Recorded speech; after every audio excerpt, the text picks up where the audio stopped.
제시는 요한계시록 13장 11절에서 18절까지의 말씀을 한 목소리로 읽겠습니다. 시작. 내가 볼 꿈에 또 다른 짐승이 땅에서 올라오니 어린 양같이 두 뿔이 있고 용처럼 말을 하더라. 그가 먼저 나온 짐승의 모든 권세를 그 앞에서 행하고 땅과 땅에 사는 자들을 처음 짐승에게 경배하게 하니 곧 죽게 되었던 상처가 나은 자니라. 큰 이적을 행하되 심지어 사람들 앞에서 뿔이 하늘로부터 땅에 내려오게 하고 짐승 앞에서 받은 바 이적을 행함으로 땅에 거하는 자들을 미혹하며 땅에 거하는 자들에게 이르기를 칼에 상하였다가 살아난 짐승을 위하여 우상을 만들라 하더라. 그가 권세를 받아 그 짐승의 우상에게 생기를 주어 그 짐승의 우상으로 말하게 하고 또 짐승의 우상에게 경배하지 아니하는 자는 며칠든지 다 죽이게 하더라. 그가 모든 자, 곧 작은 자나 큰 자나 부자나 가난한 자나 자유인이나 종들에게 그 오른손이나 이마에 표를 받게 하고 누구든지 이 표를 가진 자에게는 매매를 못하게 하니 이 표는 곧 짐승의 이름이나 그 이름의 수라.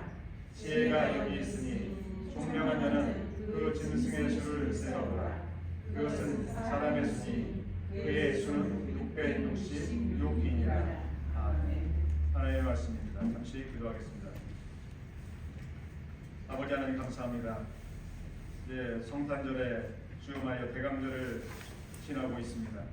주님의 초림이 이미 이루어지셨고 다시 오실 예수님을 소망하는 가운데 우리가 주님 앞에 예배를 드리오니 우리 예배를 받아주시고 오늘 예비하신 말씀을 우리에게 선포하여 주실 때 우리가 말씀을 기쁨과 감사함으로 아멘으로 화답할 수 있도록 축복하여 주옵소서. 자기에 참여하지 못한 주님의 성도들을 기억하시고 안보하여 주시길 원하오며 예수님 이름으로 감사하며 기도하옵나이다. 할렐루야. 오늘은 지난 주일에 연이어서 계시록 13장의 말씀을 가지고 말씀을 상고하고자 합니다.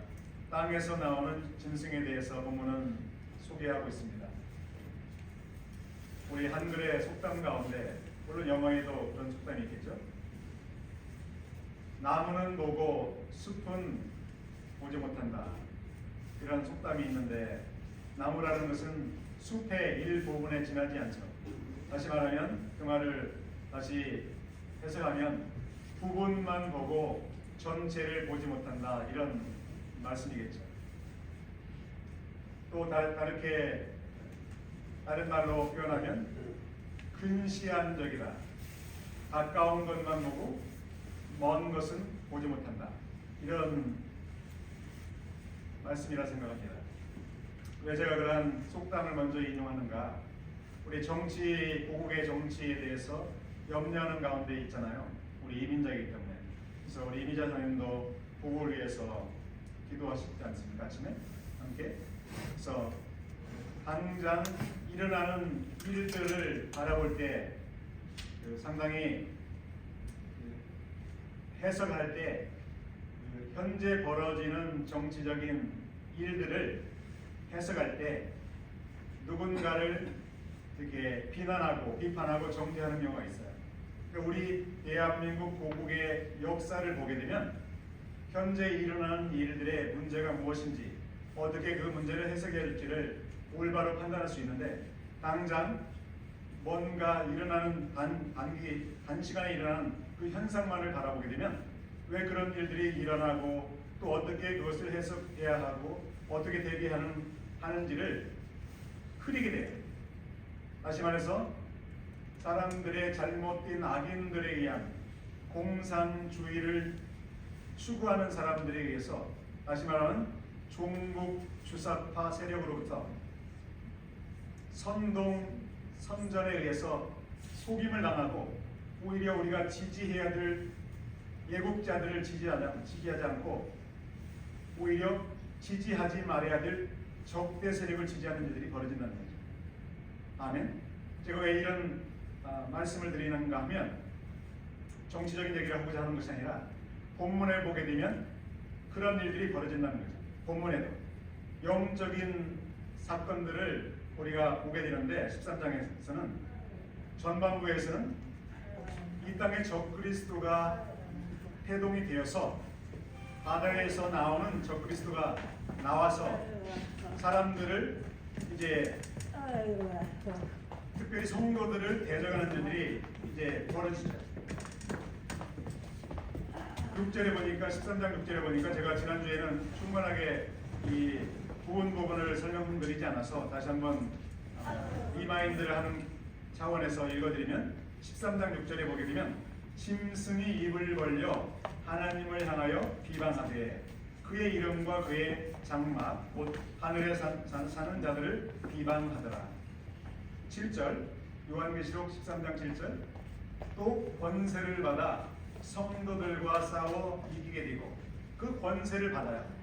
그 적그리스도가 누구로부터 권세를 받는가? 하나님으로부터 권세를 받는 게 절대 아니죠. 하나님께서는 적그리스도에게 권세를 주신 일이 없어요. 그 권세는 누구로부터 주어지는가? 마귀, 사탄 마귀로부터 주어지는데 그 말은 다른 말로 한다면 사단 마귀의 영을 충만하게 받아서 사단 마귀가 갖고 있는 제한적인, 물론 제한적이죠. 전능한 권세가 아니라 제한적인, 하나님께서 구원의 경륜을 이루시기 위해서 일시적으로 사단을 이제 허락하셨잖아요. 그래서 많은 일들을 벌이는데, 악한 일들을 벌이는데 그로 말미암아 사단으로부터 말미암아 권세를 부여받아서 어떤 일을 하는가? 성도들과 싸워 이기게 되고, 이 말은 해석을 잘해야 되는데 권세를 받았는데 어떤 권세, 어떤 일을 하도록 권세를 받았는가? 성도들과 싸워 이기도록 권세를 받은 거예요. 성도들과 싸워 이겼다는 말이 결코 아니에요. 본문에 보게 되면 이렇게 되면 사단 마귀는 적그리스도에게 권세를 주었기 때문에 당연히 성도들과 싸워 이기는구나, 이렇게 오해하면 안 돼요. 본문은 원어를 보게 되면 그렇게 안 돼 있어요. 그 권세를 사단 마귀로부터 적그리스도가, 악한 통치자가 마지막 7년 중에 마지막 42날은 3년 반이거든요. 3년 반 동안 적그리스도와 이 오늘 함께 읽었던 그 거짓 선지자를 통해서 통치를 하는데 그 권세를 준 목적이 무엇인가를 뒷부분에 설명해요. 성도들과 싸워 이기라고 권세를 준 거예요. 성도들과 싸워 이겼다는 말이 결코 아니죠. 우리가 졌다라고 그러면 패배감을 가질 수밖에 없는데 결코 본문은 그런 말이 아니라 권세를 부여받았어요. 그 목적은 무엇인가? 성도들과 싸워 이기라고. 그러나 이길 수는 없죠. 권세가, 예수 그리스도의 권세를 이길 수가 없는 거죠. 아멘? 아멘? 성도들과 싸워 이기라고 권세를 받은 거죠. 그 다음에 각 족속과 백성과 방언과 나라를 다스리는 권세. 다스릴 수 있는 권세죠. 다스린다는 말은 아니에요. 어떤 사람들은 적그리스도에 의해서 다스림을 받겠죠, 몰라. 그에 수종드는 사람들이 있겠죠, 몰라. 그러나 적그리스도 권세, 마귀의 권세를, 마귀를 대적하라는 그런 하나님의 말씀이 있는데, 분부가 있는데, 우리가 마귀를 대적해서 이길 수 있기 때문에 대적하라는 말씀이죠. 당연히 마귀의 권세를 부여받은 적그리스도와 거짓 선지자를 당연히 대적해야 되겠죠. 아멘? 아멘? 맞습니까?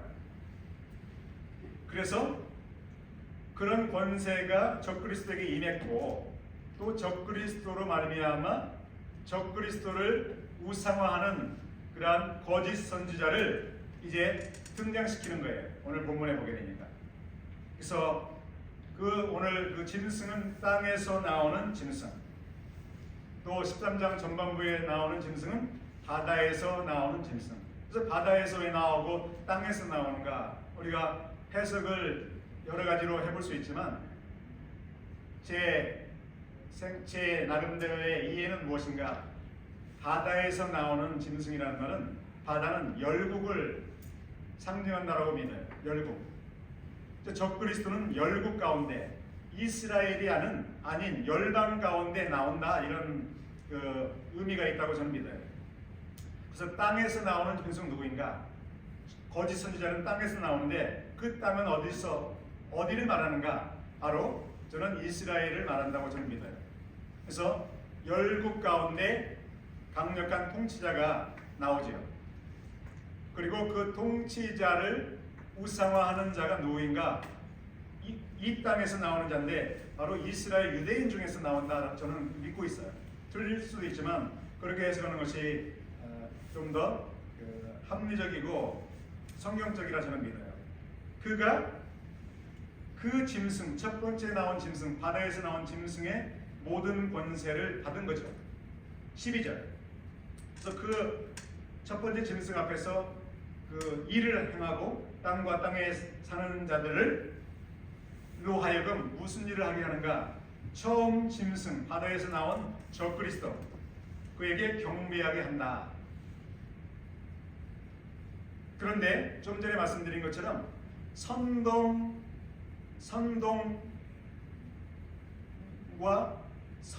선동이 있었어요. 수많은 선동.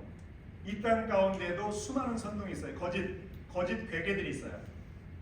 그래서 자기가 악인이면서도 악한 자이면서도 선한 통치자인 것처럼 자기가 악을 범하고 범죄 행위를 하고 구속의 위기에 있음에도 불구하고 자신은 의로운 사람이고 의로운 일을 하는 사람을 악인이라고 말하는 자들이 얼마나 많아요. 지금 대한민국도 마찬가지잖아요.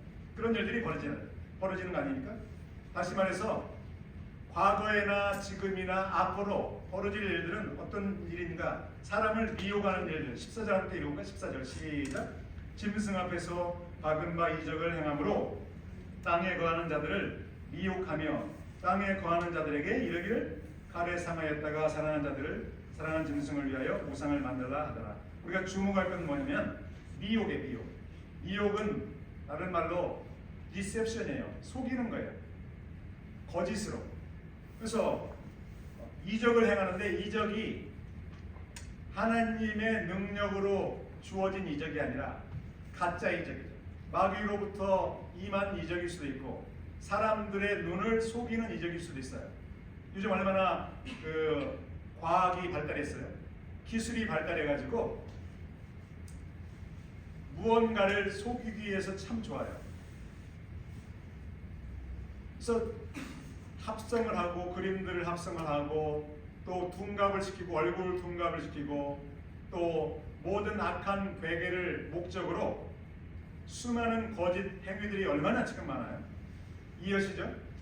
그래서 거짓 선지자가 진짜 능력이 있어서가 아니라 사람들을 현혹시키기 위한 일들을 많이 한다는 거죠. 그가 정말 하나님의 선지자인 것처럼 가장을 하는 거예요. 그래서 목적은 무엇입니까? 앞에 나온 적그리스도를 우상화하기 위해서 그를 위해서 우상을 만들고 그들을 위해서 절을 하도록. 왜 우상을 만들고 절을 하도록 하는 것일까요? 하나님을 대적하는 일이죠. 하나님을 믿지 못하게 하는 거죠. 하나님께서 이 땅에 보내셔서 메시아의 사역을 감당하시고 승천하신 후에 재림하실 예수님을 믿지 못하게 하도록. 결론적으로 한마디로 한다면 함께 따라 하실까요? 구원받지 못하도록 하는 일 중에 한 가지예요. 우상을 숭배하도록 하는 것. 그래서 사람들로 하여금 다 속아 넘어가게 해요. 그래서 이 시대에도 수많은 거짓 선동이 있지요. 그 말을 들으면 정말 속아 넘어갈 수밖에 없는 입장이에요. 그래서 어떤 사람들이 속아 넘어가는가? 나무만 보고 숲을 보지 못하는 사람들, 근시안적인 사람들, 이성이 작동하지 못하는 사람들, 성령의 조명이 없는 사람들, 교회에 다니지만 이런 사람들이 종북 주사파 정치가들을 지지하는 거예요. 아멘? 동의하십니까? 제 말이 틀립니까? 입을 다물고 계시는 거 보니까. 사실을 알기 위해서는 역사의 그 사건들을 이해하면 돼요. 대한민국이 어떻게 태동했고 어떤 과정들을 거쳤는지. 북한은 남한을 침략했죠. 6.25를. 남한이 북한을 침략했다는 그러한 말들을 하는 잘못된 사람들도 있는데 역사적인 사실은 북한이 남한을 침략한 후에 유엔이 참전함으로 말미암아 실패로 끝났죠. 오히려 남한이 북한을 이렇게 밀고 올라갔는데 정치적인 어떤 타협으로 말미암아 3·8선이 생겼잖아요. 근데 북한이 그들의 그 공산화 전략을 포기했는가? 남한을 점령하기 위한 전략을 포기했는가? 절대 포기하지 않았어요. 그래서 70년 동안 그 일을 어떻게 하면 남한을 먹을 것인가? 점령할 것인가? 공산화할 것인가? 자신의 속국으로 만들어서 왕노를 할 것인가를 지금 70년 동안 그 일을 계속 해오고 왔던 거죠. 그것을 포기한 적이 없어요. 그래서 수많은 계략, 수많은 전략, 수많은 그 잘못된 거짓 선동으로 말미암아 남한은 헬조선이고 북한은 천국인 것처럼 말하는데 그 말에 그 속아 넘어가는 순진한 대학생들이 청소년들이 나와서 데모를 하고 박근혜 대통령을 무지한 박근혜 대통령을 탄핵하고 지금도 애국을 위해서 애국을 하는 이렇게 애국 보수들을 꼴통 보수라고 말하고 정말 나라를 재건하고자 하는 그러한 윤석열 대통령을 탄핵하려고 하고 거기에 동조하는 일들이 지금도 벌어지잖아요. 무엇 때문입니까? 무엇 때문입니까? 나무만 보고 숲을 보지 못하기 때문에 근시안이기 때문에 그런 거예요. 그런 일들이 과거에도 있었고 지금도 있었고 앞으로도 벌어지는데 어떻게 할 수 있습니까? 14절에 나온 것처럼 미혹 거짓 선지자가 참 선지자인 것처럼 자신을 위장해서 사람들을 속일 때 무지한 사람들이 나무만 보는 사람들이 숲을 보지 못하는 사람들이 거기에 동조하는 거죠. 그래서 거기에 동조하는 거 보니까 우리 교인 중에 모 집사님이 어떤 성도님이 우상 숭배를 하는데 어떻게 되겠어요? 나도 따라가는 거죠. 부화미동 함께 따라서 하실까요? 부화미동 하는 거예요.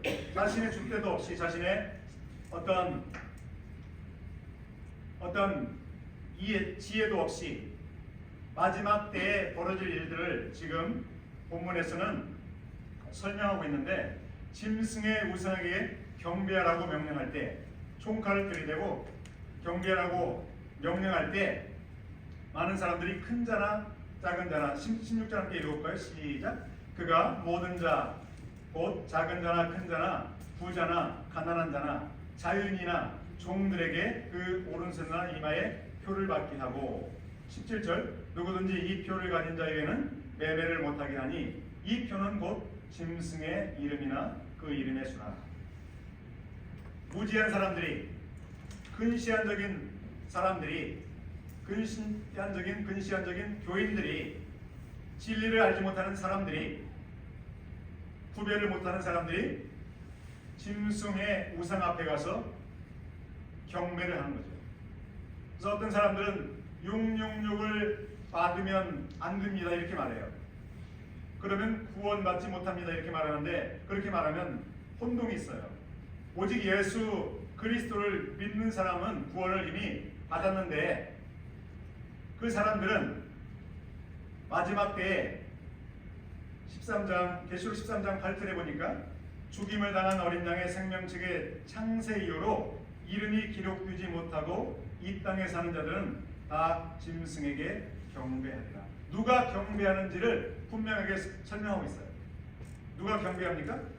어린 양의 생명책에 이름이 기록되지 못한 사람들, 거듭나지 못한 사람들, 예수님을 지속적으로 믿지 않는 사람들은 경배해요. 그래서 경배하는 사람들에게 666표를 줘요. 경배하지도 않는데 666표를 주는 건 결코 아니에요. 그래서 666표를 받으면 절대 안 됩니다 이렇게 말하기보다는 마지막 때에 지성소에 세워진 짐승의 우상에게 가서 경배해서는 안 됩니다 이렇게 말하는 것이 더 명쾌하고 구체적인 것 같아요. 아멘. 동의하시죠? 666표를 말함으로 말미암아 이단들이 사람들을 많이 현혹하는데 본문을 보게 되면 경배가 먼저 이루어지고 그 다음에 표가 주어져요. 아멘. 그래서 그 표가 무엇인지 그때 가봐야 안다고 제가 과거에도 말씀드렸어요. 그 당시에 가봐야 마지막 3년 반, 예수님의 재림 전 3년 반 때에 가봐야 그 표가 무엇인지 받아봐야 알지. 지금은 666이 예를 들어서 바이러스를 퇴치하기 위해서, 코로나 바이러스를 퇴치하기 위해서 주사액을 넣는다. 그것이 666표다. 그거 헛된 얘기하면 안 돼요. 절대 성경적이지 않아요. 666표는 아무도 몰라요. 어떤 사람은 예상할 수 있어요. 아, 666표는 이렇게 생겼더라, 저렇게 생겼더라. 그렇게 말하는 것은 비성경적이에요. 제가 과거에도 분명히 말씀드렸어요. 666표는 그때 가봐야 알아요. 받아볼 때라야 알지. 지금 666표가 이렇게 생겼다 저렇게 생겼다 말하면 그것은 잘못 말씀하는 거죠. 그래서 중요한 것은 무엇입니까? 어린 양의 생명책에 기록되지 않은 사람, 이름이 거듭나지 않은 사람, 하나님 자녀로 거듭나지 않는 사람, 그래서 그 사람들은 다 불신자예요. 불신자이기 때문에 소가 넘어가기 때문에 그들의 목숨을 죽음이 두렵기 때문에, 죽임당하는 것이 두렵기 때문에 우상에게 이제 절하고 확실한 표를 받고, 결국 표를 받아서 어디로 갑니까? 지옥에 가죠. 지옥에. 구원받을 기회를 잃어버리는 거죠. 그래서 오늘 본문의 말씀은 마지막 때 이루어질 영적인 사건들, 특별히 예수님께서 재림하시기 직전 마지막 3년 반 동안 42달 동안 일어날 일들, 마지막 때에 이제 일어날 일들 두 가지를 특별히 설명하고 있습니다. 첫 번째 사건은 무엇입니까? 열국 중에서 강력한 통치자가 이제 태동하는데, 그가 이제 마지막 적그리스도가 되는데, 처음에는 유대인들과 협상을 해서 제3성전 환란성전을 지켜해요. 그래서 제사를 마음껏 드리게 해요. 그러나 3년 반이 지나면 이제 본색을 드러내죠. 그들이 유대인들이 예수님을 영접하면 구원받고 유대인들의 수가 차면 예수님께서 오시기 때문에 그들로 하여금 예수님을 영접하지 못하도록 조치를 취하는 것이 무엇입니까? 자기가 하나님이 되는 거죠. 지성소에 자기가 앉고 우상을 세워서 자기로 하여금 경배하게 해서 믿지 못하게 해서 결국은 이제 지옥에 가도록, 구원받지 못하도록 만드는 작전이 바로 이제 이 작전이죠. 우상을 세우는 거죠. 그 일을 부추기는 사람이 존재하는데, 그 사람은 분명 제 믿음으로는 유대인 중에 나타나죠. 유대인 중에 이 선동하는 자가 나타나는데, 그래야만 유대인들이 속아 넘어가기 쉽죠. 그래서 유대인 중에 어떤 선지자가 나와서 또 그로 하여금 참 선지자인 것처럼 믿게 하기 위해서 수많은 거짓 행위를 통해서 믿게 하는 거예요. 실제적인 진정한 참 기적이 아니라 거짓 기적을 통해서 그들로 하여금, 유대인들로 하여금 믿게 해서 그 우상에게 절하게 해서 666표를 받게 해서 결국은 지옥 백성으로 만드는 그런 일들이 벌어지는데, 우리 그리스도인들은 어떻게 해야 되는가? 거짓에 넘어가지 않도록 분명히 진리를 선포하는 일이 우리 그리스도인들의 역할인 줄로 믿습니다. 아멘.